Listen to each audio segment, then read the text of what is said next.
The research ship Aurora's Edge moved slowly through the dark space near the bright star Vega. Captain Jake Martinez stood on the main deck watching the screens that showed empty space all around them. He had been flying between stars for 20 years, but something felt different today. The usual radio signals from Earth were quiet, and his crew seemed nervously up. Brooks walked up to stand next to the captain. She was Earth's best person for talking to aliens, and she had met many strange beings from other worlds. Her job was to make sure humans and aliens could work together without fighting. But today she felt worried about something she could not name. The ship's computers started making loud warning sounds, red lights flashed everywhere, and the crew ran to their stations. Jake looked at the main screen and saw something that made his heart beat faster. 12 huge alien ships had appeared around them, like they came from nowhere. Each ship was bigger than anything humans had ever built, and they glowed with strange blue light. Poster ran up from the navigation room. She was the ship's best star map reader and math expert. Her face was white with fear as she looked at the alien ships surrounding them. Amy had studied alien technology for years, but these ships used power sources she had never seen before. Deep voice filled the ship, speaking in perfect English, but with sounds that hurt human ears to hear. The voice said it came from High Arbiter Zexthal of the Kethmori Confederation. The aliens wanted to meet with the human leaders right away, and would not take no for an answer. Jake told his crew to prepare the meeting room. He had dealt with angry aliens before, but never 12 ships full of them. Lisa checked her translation equipment, even though the aliens were already speaking English. Amy ran calculations to see if the human ship could escape, but the alien ships had them completely trapped. The meeting room filled with bright light, and 3 alien beings appeared. High Arbiter Zexthal was twice as tall as any human, and looked like he was made of living crystal. His body reflected light in patterns that hurt to look at directly. The other 2 aliens were different shapes, but equally strange and frightening. High Arbiter Zexthal spoke without moving any mouth. His voice came from vibrations in his crystal body that somehow became words. The sound was like music, but also like breaking glass. Lisa tried to stay calm as she listened to what might be the most important conversation in human history.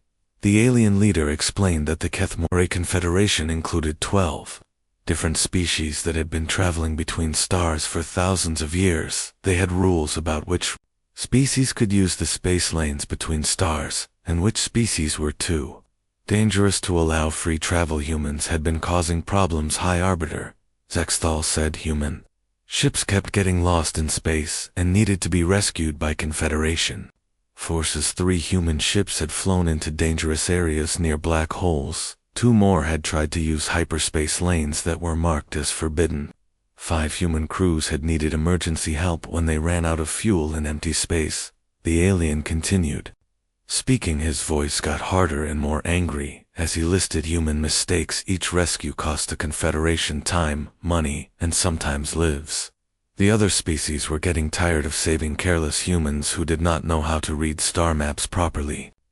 Tried to defend humanity. She explained that humans were new to space travel and were still learning how to navigate between stars. She said humans were grateful for the help and wanted to learn the right way to travel, but High Arbiter was not interested in excuses. The alien leader made his announcement. The Kethmori Confederation had decided that humans were navigationally incompetent and dangerous to themselves and others. Unless humans could prove they deserved to travel in Confederation space, they would be banned from leaving their own solar system forever. The test would be simple, but nearly impossible. One human would need to memorize the complete star charts for 3,000 star systems. This included the position of every star, planet, and dangerous object in each system. The human would also need to know the safe routes through hyperspace and the locations of all space hazards. Amy Foster felt sick as she heard the requirements. 3,000 star systems meant millions of pieces of information the human would need to remember: star masses, planet orbits, asteroid fields, radiation zones, and hyperspace entry points.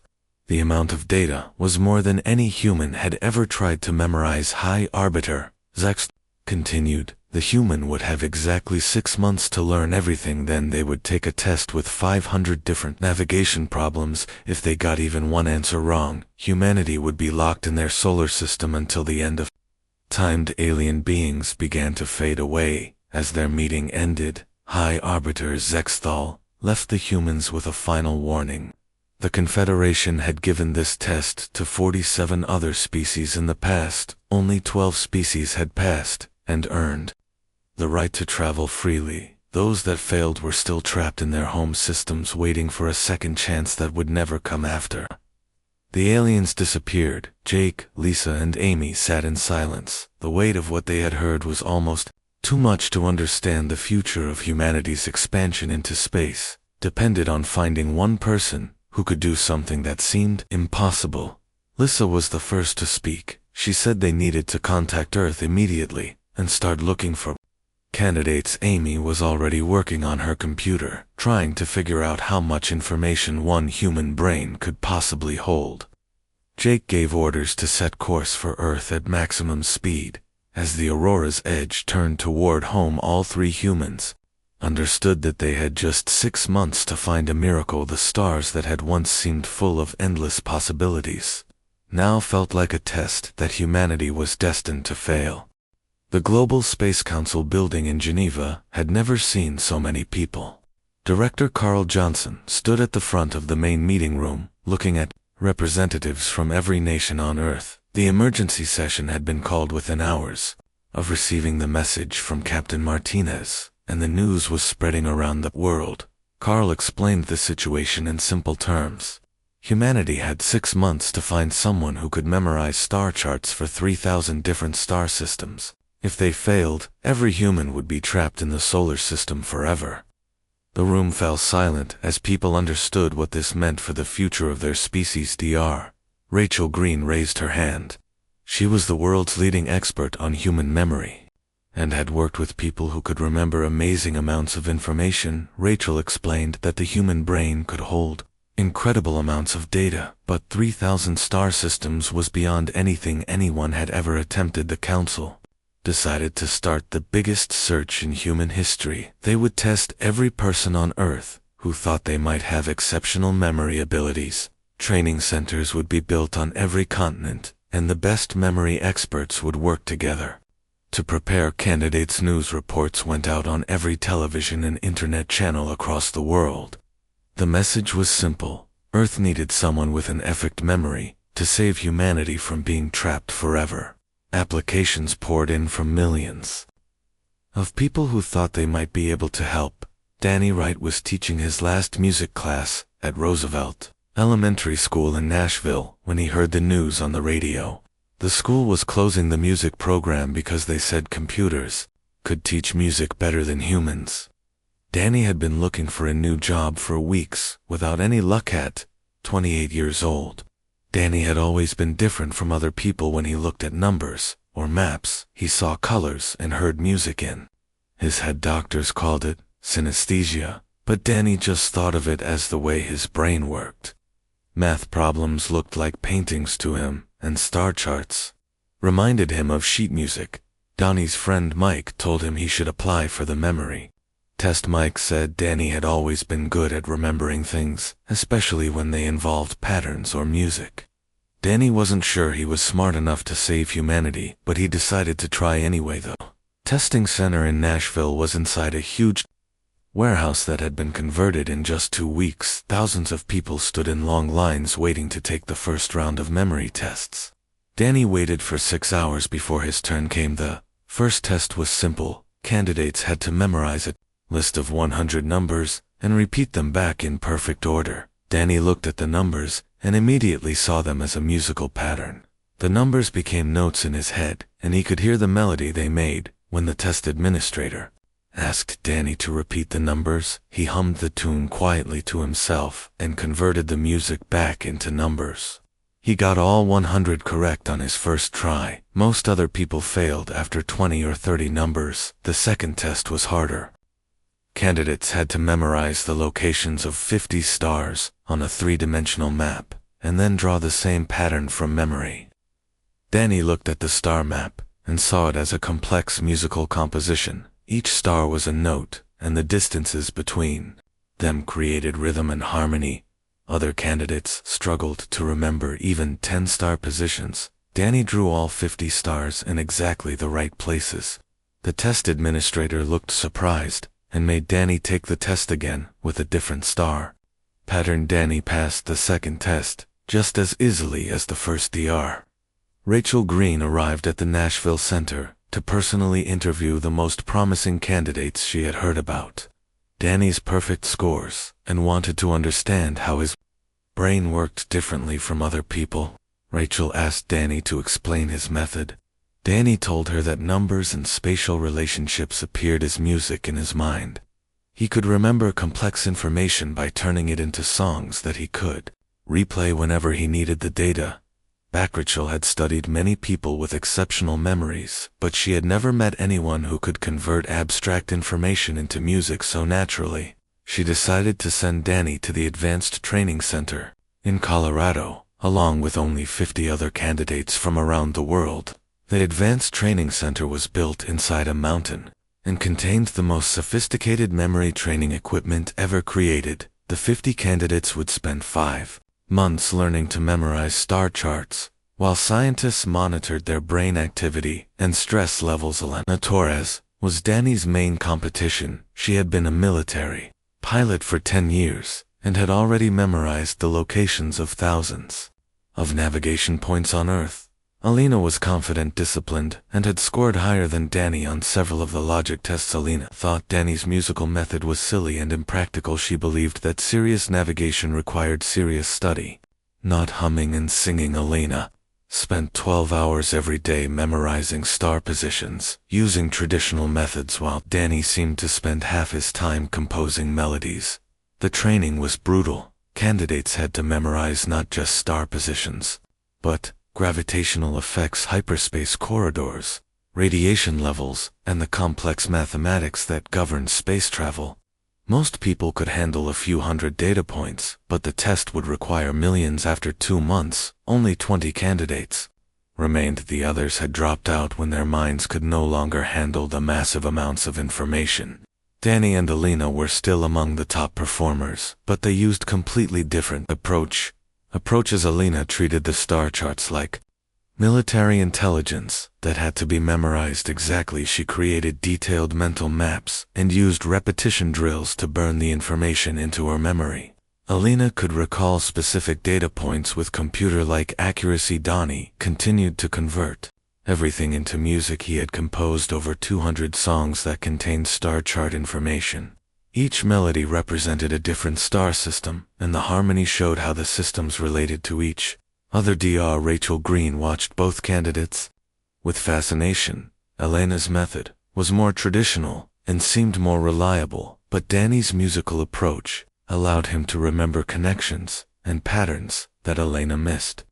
Danny could improvise solutions to navigation problems, while Elena had to recall specific memorized answers. This training continued.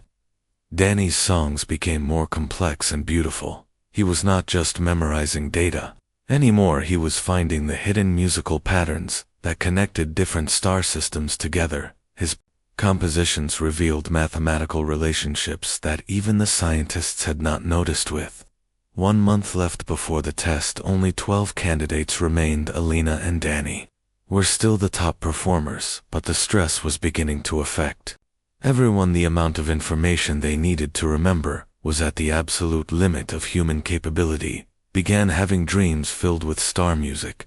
He would wake up humming melodies that contained navigation data for star systems he had not studied yet. His brain seemed to be making connections faster than he could consciously process. Alina noticed that her perfect memory was becoming less reliable under stress. She could still recall most information correctly, but small errors were starting to appear. Her confidence began to crack as she realized that perfection might not be enough. The final week of training arrived, and all 12 candidates knew that only one of them would take the test that could save or doom humanity. The pressure was enormous, and several candidates had nervous breakdowns during the last few days. Danny spent the final night before departure sitting outside looking up at the stars. Instead of studying, he played his harmonica and let his mind wander through all the melodies he had created. The songs seemed to flow together into one massive composition that encompassed everything he had learned. Elena spent the same night reviewing her mental maps and drilling herself on the most difficult navigation problems. She had memorized more pure data than anyone else, but she wondered if that would be enough when facing an alien test designed to be impossible. The 12 candidates prepared to leave Earth and face the Kethmori test. Danny and Elena represented two different approaches to the same impossible challenge. One relied on discipline and exact memory, while the other trusted in music and intuitive understanding. That fate of humanity would soon depend on discovering which approach could handle the pressure of an alien test that no species in the galaxy had ever passed perfectly. The alien testing facility orbiting Proxima Centauri was unlike anything the 12 human candidates had ever imagined. The structure seemed to exist in multiple dimensions at once, with walls that curved in directions that hurt to look at directly. Crystal corridors stretched impossibly far in all directions, while strange lights pulsed in patterns that made human eyes water. Donnie Wright clutched his small harmonica as he followed the other candidates through the maze-like facility. The harmonica was the only personal item the aliens had allowed him to bring after they determined it contained no advanced technology. Elena Torres walked beside him, her face set in grim determination as she mentally reviewed star chart data. High Arbiter Zext appeared before them, his crystal body reflecting the facility's strange lights and painful patterns. His harmonic voice filled the corridor as he explained the test format. Each candidate would be placed alone in a sensory deprivation chamber and given 500 navigation scenarios to solve. The scenarios would test every aspect of stellar navigation, from basic star positions to complex hyperspace calculations. Candidates would need to provide exact coordinates, safe travel routes, and detailed hazard assessments for each problem. The alien continued, explaining that even one wrong answer would result in immediate failure. Danny looked around at his fellow candidates and saw fear in all their faces. 5 months of brutal training had prepared them as much as possible, but everyone knew the test was designed to be beyond human capability. The Kethmori had given this same test to 47 other species, and only 12 had ever passed. Elena Torres was the first candidate called for testing. She walked into her assigned chamber with confident steps, but Danny could see the tension in her shoulders. Elena had memorized more star chart data than anyone else in the program, but even she was not sure it would be enough. Sensory deprivation chamber sealed shut, and Elena found herself floating in complete darkness and silence. The alien testing system connected directly to her mind and began presenting navigation scenarios. Her military training kicked in, and she started working through problems with mechanical precision. Elena solved the first 50 scenarios quickly using her memorized star charts and navigation procedures. But as the problems became more complex, she began to feel the strain. Each scenario required not just memory, but creative problem-solving under extreme pressure. By scenario 100, Elena was sweating despite the chamber's controlled temperature. The navigation problems were getting harder and required her to make connections between different star systems that she had not specifically studied.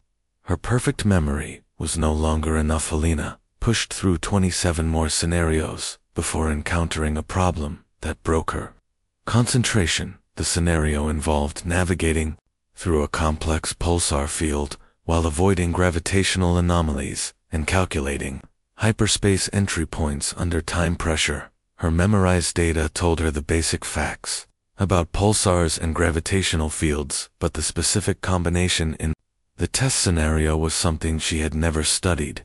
Elena tried to work out the solution using general principles, but without exact memorized data she made a critical error. The test ended immediately, and Elena was transported out of the chamber. Her face was pale, and her hands shook as she realized she had failed at scenario 127. The weight of potentially dooming humanity crashed down on her, and she collapsed into a chair. Sobbing one by one, the other candidates took Their tests and failed. Some made it past 50 scenarios, others barely reached 20. The problems were designed to push human memory and reasoning far beyond normal limits, and even the best prepared minds cracked under the pressure. Donnie was the last candidate. Called. His hands trembled as he entered the sensory deprivation chamber, but he held his harmonica tightly. The chamber sealed and he found himself floating in absolute darkness and silence, just like the others before him. The alien testing system activated, and the first navigation scenario appeared in Danny's mind.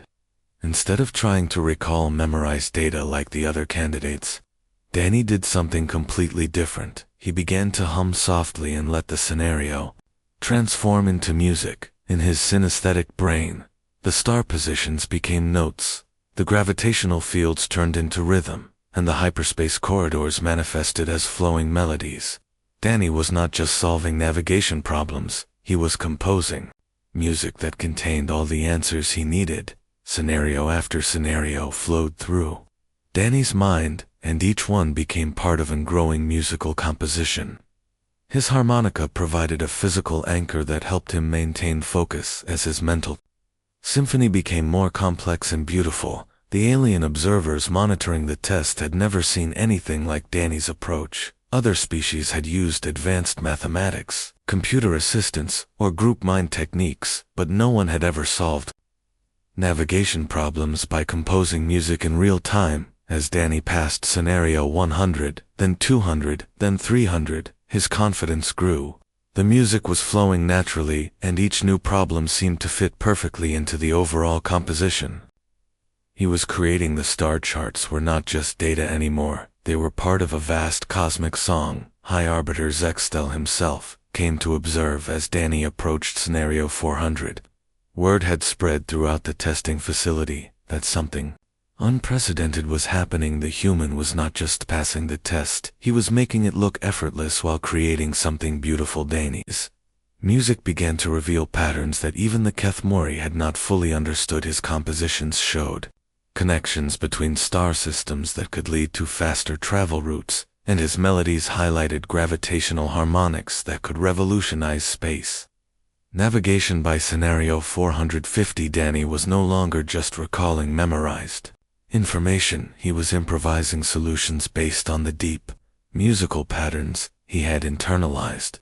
His brain had found the hidden mathematics that connected all star systems together. The final 50 scenarios were the hardest the Kethmori had ever created. They involved complex multi-system navigation problems that required understanding relationships between dozens of different stellar phenomena at once. Previous candidates from other species had all failed in this final section. Danny closed his eyes and let his harmonica guide him through the most complex musical composition of his life. Each scenario became a movement in a symphony that seemed to encompass the entire known galaxy. His music revealed the fundamental harmonies that governed stellar mechanics. When Danny completed scenario 500, his final song was a hauntingly beautiful piece that made even the alien observers pause in something approaching reverence. The testing chamber filled with a melody that seemed to contain the music of the spheres itself. High Arbiter Zextal made an announcement that echoed through the entire facility. The human Danny Wright had achieved something that had never happened in Confederation history. He had not only passed all 500 scenarios, he had scored perfectly on every single problem, but more than that, Danny's musical approach had revealed new understanding about stellar navigation that could benefit all species in the Confederation. His compositions contained insights about hyperspace physics and gravitational harmonics that were entirely new to Kethmori science. As Danny was helped out of the testing chamber, he was still humming the final movement of his stellar symphony. The other human candidates looked at him with awe and gratitude, realizing that he had not just saved humanity, but had done something truly extraordinary. High Arbiter Zextal approached Danny with what the translation system identified as reverence. The alien leader spoke in harmonic tones that seemed almost musical themselves. Danny Wright had not just passed their test, he had transformed it into something beautiful. The crystal being made an offer that had never been extended to any individual from a newly contacted species. Danny Wright was invited to join the Kethmori Confederation as a senior navigation consultant, a position that would allow him to help guide starships across the entire galaxy. Donnie looked back at his fellow humans, and then up at the stars, visible through the facility's transparent walls. He had found his place in the universe not as a failed music teacher but as someone who could hear the songs that connected all the stars together. Humanity had passed the test. But more importantly, they had proven that their unique way of seeing the universe could contribute something valuable to the galactic community. The stars were no longer forbidden territory, they were the beginning of an infinite song waiting to be explored. Danny Wright stood in the observation deck of the Kethmori flagship, Nexus Harmony, watching stars stream past as the massive vessel traveled through hyperspace. 6 months had passed since he accepted the position as senior navigation consultant, and his life had changed in ways he never could have imagined.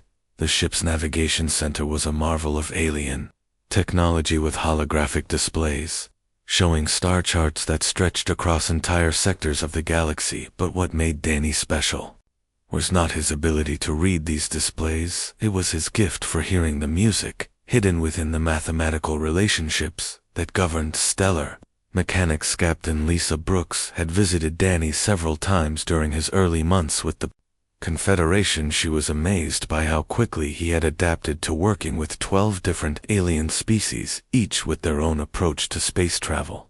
Danny had become a bridge between human intuition and alien logic.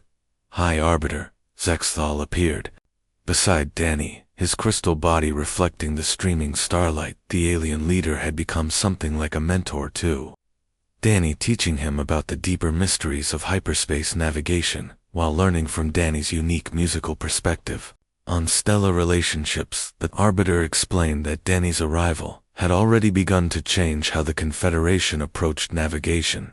Problems that once required days of calculation could now be solved in minutes when Danny translated them into musical patterns. His compositions had revealed dozens of new hyperspace corridors that cut travel times dramatically. Danny's first major assignment was to help plan a rescue mission to the Andromeda Spiral, where a Confederation science vessel had become trapped in a complex gravitational maze created by 3 colliding neutron stars. The mathematical calculations required to find a safe route were beyond even the most advanced alien computers.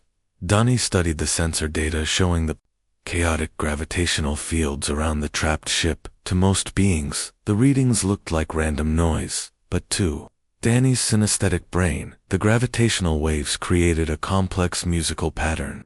He began humming as he analyzed the data, converting the deadly physics into a navigational symphony. Within hours, Danny had composed a musical map that showed exactly how to thread a rescue ship through the gravitational maze.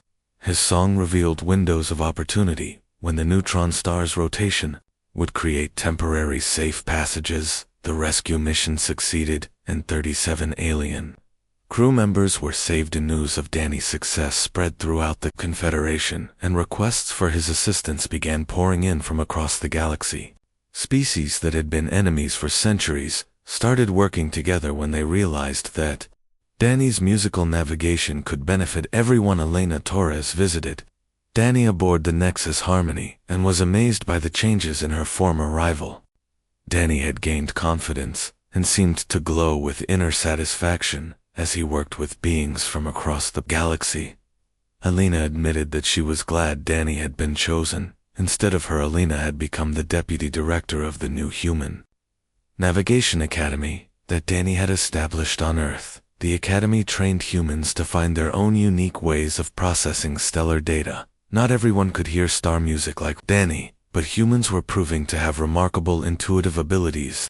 Academy's first class included people with many different talents. Sarah Kim used mathematical poetry to remember hyperspace routes, while Tony Rodriguez created culinary metaphors that helped him understand gravitational effects. Each human navigator brought something new to the galactic community. Danny's greatest breakthrough came when he discovered what he called the universal harmony, an underlying musical pattern that connected all star systems across the galaxy. The pattern was so complex that no single mind could hold it all, but Danny could access different parts of it when needed.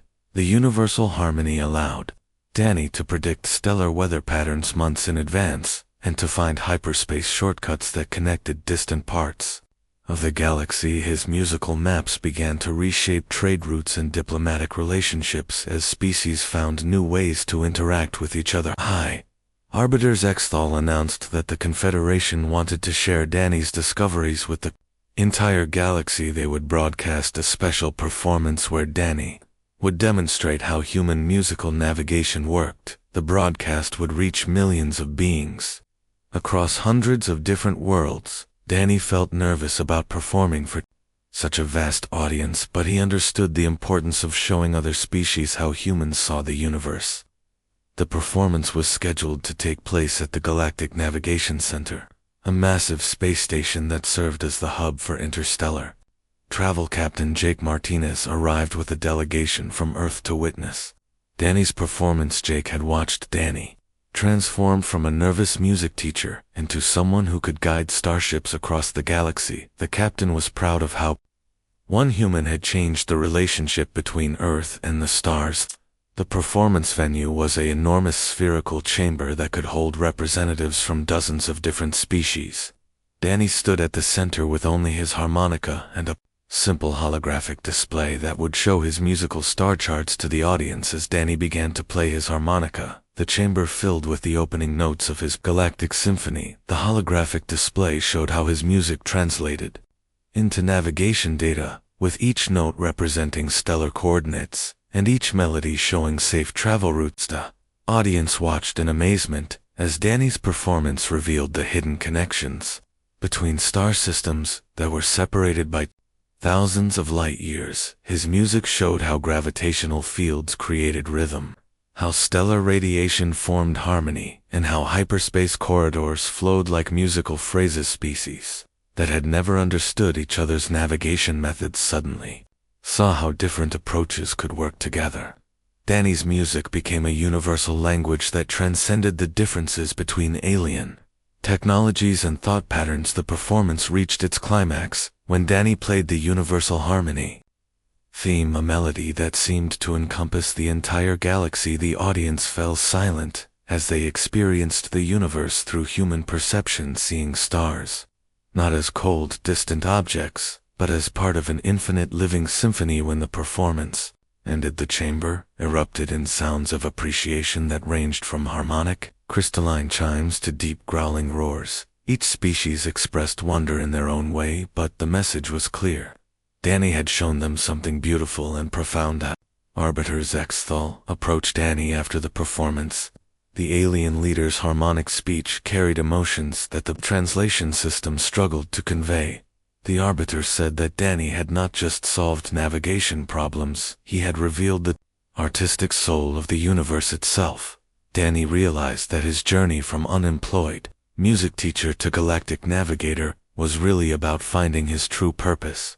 He had always known that music was important, but now he understood that it was the key to unlocking the deepest mysteries of space and time. As Danny looked out at the diverse audience of alien beings, he felt a profound sense of connection. The universe was vast and full of wonders, but it was also unified by hidden patterns that could be understood through music. Every star was a note in a cosmic composition that was still being written. The broadcast of Danny's performance reached across the galaxy, inspiring other species to look for their own unique contributions to interstellar navigation. Some discovered that their art forms contained navigation principles, while others found that their cultural traditions held keys to understanding hyperspace. Danny's success had proven that humanity belonged among the stars, not because they were the strongest or smartest species, but because they could perceive the universe in ways that complemented and enhanced the abilities of other beings. The galaxy was richer because humans had learned to sing with the stars.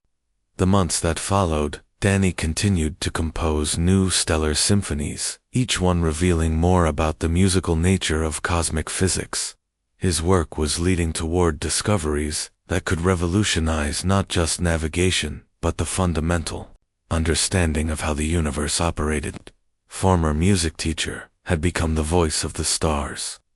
themselves, showing the galaxy that the greatest truths were often hidden in the most beautiful forms. Danny Wright had found his song, and in doing so had helped humanity find its place in the cosmic chorus.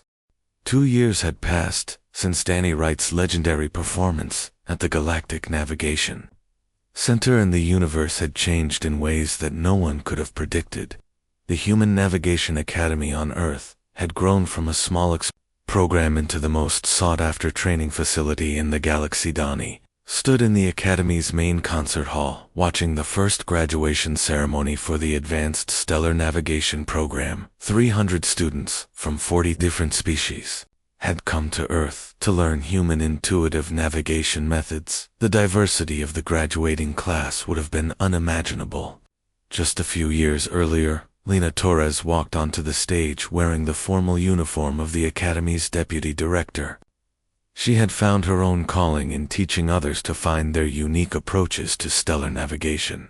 Elena's spatial poetry method had helped dozens of students who struggled with traditional mathematical approaches. The graduation ceremony was unlike anything Earth had ever hosted. Students demonstrated their navigation skills through performances that combined art, science, and practical space travel. A Kethmori crystalline being created light sculptures that showed hyperspace corridors, while a 6-armed Forthon composed percussion rhythms that mapped gravitational field. Stone Rodriguez took the stage and began preparing what he called a navigation feast. His culinary approach to stellar mechanics had initially seemed ridiculous, but Tony could predict stellar weather patterns by analyzing the flavors and textures that different cosmic phenomena created in his synesthetic mind. Sarah Kim followed with a poetry reading that contained precise coordinates for a new trade route between the Andromeda and Milky Way galaxies. Her mathematical verses were beautiful to hear, but also contained navigation data that could guide ships across millions of light years safely. Danny watched from the audience, feeling proud of how far his students had progressed. Each graduate had found their own way to perceive the musical, mathematical, and artistic patterns that governed space travel. The Academy had proven that intuitive navigation was not just a human gift but a universal potential. Captain Jake Martinez sat beside Danny in the audience. The veteran spacer had retired from active duty to become the Academy's Director of Practical Training. Jake's experience with traditional navigation methods helped bridge the gap between old and new approaches to stellar travel. Dr. Rachel Green had documented over 60 different intuitive navigation methods that had emerged from the Academy's research. Some students used dance to understand orbital mechanics, while others created sculptures that revealed the hidden geometry of hyperspace. The human brain's flexibility had inspired innovations across dozens of species. High Arbiter's Exthal materialized in the seat next to Danny, using the advanced teleportation technology that the Confederation had developed. The crystal being had become a regular visitor to Earth and had established a permanent research exchange program between human and Kethmori scientists. The Arbiter explained that Danny's influence had spread far beyond navigation. The musical principles he had discovered were being applied to faster-than-light communication, stellar engineering, and even diplomatic negotiations between species that had been enemies for millennia. After the graduation ceremony, Danny walked through the Academy's research laboratories, where students and faculty worked on projects that pushed the boundaries of known science. The universal harmony that Danny had discovered was revealing connections between physics and consciousness that challenged fundamental assumptions about reality. One lab students were composing music that could stabilize unstable wormholes by resonating with their quantum frequencies. Another team was developing songs that could accelerate plant growth on colony worlds by harmonizing with biological rhythms. The applications seemed endless. Danny entered his private studio, where he worked on his most ambitious project. Yet the complete galactic symphony was a musical composition that would map every known star system and predict the evolution of the universe for the next million years. The work was so complex that Danny could only compose small sections at a time. Lena Torres joined Danny in his studio, and they sat together, Looking out at the night sky through the large windows, both of them had traveled incredibly far from their origins as candidates in humanity's desperate attempt to pass an alien test. Now they were helping to reshape the relationship between consciousness and cosmos. Alina asked Danny if he ever missed his simple life as a music teacher. Danny smiled and said that he had never stopped being a teacher.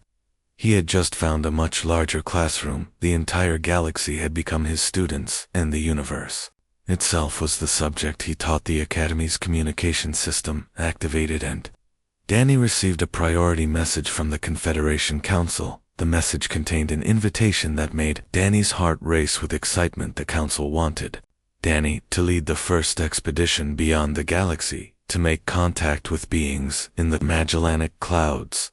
The expedition would require navigation through completely unmapped space, where none of the known stellar patterns applied. Danny would need to compose entirely new music based on the gravitational harmonics of extragalactic space. The challenge was beyond anything any navigator had ever attempted. Danny accepted the invitation immediately, knowing that this was the next step in his journey from failed music teacher to cosmic explorer. The expedition would include representatives from 20 different species and would use a new type of ship designed around Danny's musical navigation principles. Preparations for the extragalactic expedition began immediately, and the Academy became a hub of activity as the best navigators from across the Confederation gathered to contribute to the mission planning. The ship's navigation system was built like a massive musical instrument, with Danny's harmonica connected to the central processing core. Captain Lisa Brooks volunteered to command the expedition ship, even though the journey would take them farther from Earth than any human had ever traveled. Lisa had watched Danny's transformation from the beginning and wanted to be part of the next chapter in humanity's stellar story. The expedition ship was named Harmony's Edge, in honor of both Danny's musical approach and the original ship Aurora's Edge, where the journey had begun. The vessel incorporated design elements from every Confederation species, creating a truly collaborative achievement in space technology. On the day of departure, Danny stood on the bridge of Harmony's Edge, surrounded by beings from across the galaxy who had come to trust his unique ability to hear the songs hidden in stellar physics. The ship's musical navigation system hummed with harmonics that seemed to resonate with the quantum structure of space itself. As the ship prepared to leave the galaxy, Danny played a farewell melody on his harmonica. The music was broadcast to every world in the Confederation, and millions of beings listened as the former music teacher composed a song of departure and hope for the unknown. Arbiter Zexthal appeared on the bridge one final time before departure. The crystal being's harmonic voice carried a message that would be remembered throughout galactic history. Sextile said that Danny Wright had taught the universe that the greatest discoveries came not from conquering the unknown, but from learning to dance with it. The ship engaged its revolutionary musical drive system and began the journey toward the Magellanic Clouds. Danny's navigation music filled the vessel with melodies that mapped routes through empty space between galaxies. The stars of the Milky Way began to fade behind them as new constellations appeared ahead. Danny realized that his story was far from over. The universe was infinite and filled with wonders that no one had yet imagined. His harmonica and his gift for hearing stellar music would guide him toward discoveries that would benefit not just humanity or the Confederation, but perhaps all conscious life in the cosmos's harmonies. Edge sailed into the vast darkness between galaxies. Danny composed a new movement in his eternal symphony. The music spoke of courage, hope, and the endless possibility that existed wherever consciousness met. The mystery of the stars. The former music teacher from Nashville had become something unprecedented in galactic history, a being who could translate the deepest truths of the universe into songs that anyone could understand. Danny Wright had found his place among the stars, and in doing so had helped every species in the galaxy find their own cosmic voice. The journey toward the Magellanic Clouds would take years, but Danny knew that every moment would bring new music. As the universe revealed more of its secrets, the stars were singing, and Danny Wright had learned to sing along the greatest symphony was just beginning.